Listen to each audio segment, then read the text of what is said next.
Bro ഒരു minute, ഈ ചെറുക്കൻ്റെ ലവറിനെ ഒരു കൊച്ചുകുട്ടിയായിട്ട് അവൻ്റെ കയ്യിലൊന്ന് വെച്ച് കൊടുക്കട്ടെ കേട്ടോ. റെഡി. എന്നതാ എൻ്റെ പ്രശ്നം?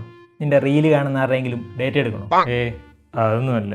ഈ മനുഷ്യന്മാരെന്താ ഇങ്ങനെ? എങ്ങനെ? ഓ, അത് പറഞ്ഞിട്ട് കാര്യമില്ല. ഈ സോഷ്യൽ മീഡിയ എന്ന് വെച്ചാൽ എന്തുവാ? അത് social media refers to internet based. അതല്ലടേ. പിന്നെ എന്നെ ഉണ്ടാക്കിയത് ആളുകൾ തമ്മിൽ ഒരു കണക്ഷൻ ഉണ്ടാകാനും കമ്മ്യൂണിക്കേറ്റ് ചെയ്യാനൊക്കെ അല്ലേ? യെസ്, വളരെ കറക്റ്റാണ്.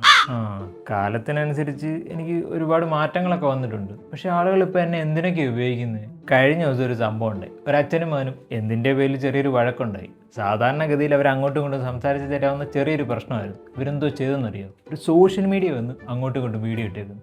Quite natural. എൻ്റെ വിഷമം അതൊന്നുമല്ല. ഇതൊക്കെ കണ്ടുകൊണ്ടിരുന്ന നാട്ടുകാരെന്താ പറയുന്നറിയോ? ഇതൊക്കെ സോഷ്യൽ മീഡിയയുടെ കുഴപ്പമാണെന്നോ? അതൊരു കഷ്ടമെന്നറിയോ? ഞാൻ എന്നാ ചെയ്തിട്ടാ? എന്നെ ക്രിയേറ്റ് ചെയ്തെന്തിനാണെന്നറിയോ? ഉമ്മാർക്കൊരു അസിസ്റ്റൻ്റായിട്ടാണ്. ഉമ്മാർ എന്നെ കൊണ്ട് പണിയെല്ലാം അടുപ്പിക്കുന്നത് പോട്ടെ, ഉമ്മാർ ഓരോന്ന് ഒപ്പിക്കും. എന്നിട്ട് എല്ലാം കഴിയുമ്പോൾ ഉമ്മാരൊരു കാര്യം പറയും. എന്തോന്നറിയോ? Is dangerous. പറ, ഞാനാണോ ഡേഞ്ചറസ്? ഈ ഉപയോഗിക്കുന്ന ഉമ്മാരാണോ ഡേഞ്ചറസ്? ഇതിനിപ്പോൾ നമ്മളെന്ത് ചെയ്യും? നമ്മൾ തന്നെ ചെയ്യാനാ? ചെയ്യേണ്ടവർ ചെയ്യട്ടെ. എന്തോ പുതിയ പണി വന്നല്ലോ.